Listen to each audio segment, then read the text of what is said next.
વડોદરામાં poster war મામલે લોકસભા ઉમેદવાર રંજનબેન ભટ્ટનું નિવેદન. પોસ્ટર મામલે પોલીસ કમિશનરને ફરિયાદ કરી છે. ફરિયાદ બાદ તાત્કાલિક પોસ્ટર લગાવનાર વ્યક્તિને પકડી લેવાયા. કોંગ્રેસના કાર્યકરોની માનસિકતા બહાર આવી છે તેવું પણ તેમણે કીધું.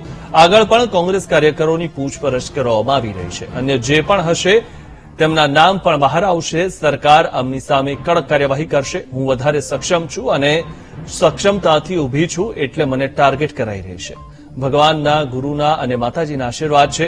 સંતો મહંતો પાર્ટીના શીર્ષનો મને આશીર્વાદ છે. આ વખતે મારી લીડ વધશે. ગત ચૂંટણીના લીડનો રેકોર્ડ હું તોડીશ. મને મારા કાર્યકર્તાઓના કારણે તાકાત મળી છે તેવું પણ રંજનબેને કીધું હતું.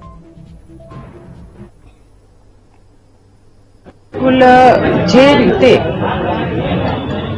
આ નેગેટિવ વડોદરાને બદનામ કરવાનું કામ ચાલી રહ્યું હતું, આ વડોદરા શહેરના ભારતીય જનતા પાર્ટીના કાર્યકર્તાઓ ખૂબ શાંત બેઠા હતા અને સહનશક્તિની એક મર્યાદાને લિમિટ હોય, પણ રાત્રે મોડી રાત્રે જે રીતે આ પોસ્ટર લગાવવામાં આવ્યા અને સવારમાં જ્યારે ખબર પડી અને પોલીસ કમિશનરશ્રીને જ્યારે કમ્પ્લેન કરવામાં આવી તો હું ચોક્કસ માન્ય મુખ્યમંત્રીશ્રી અને માન્ય ગૃહમંત્રીશ્રીનો ખૂબ ખૂબ આભાર માનું છું કે જે રીતે તાત્કાલિક સૂચના આપીને આ પોસ્ટર લગાવનાર વ્યક્તિને થોડા જ કલાકમાં પકડી લેવામાં આવે અને એ પકડ્યા પછી કોણ છે એ પણ ખબર પડી જાય.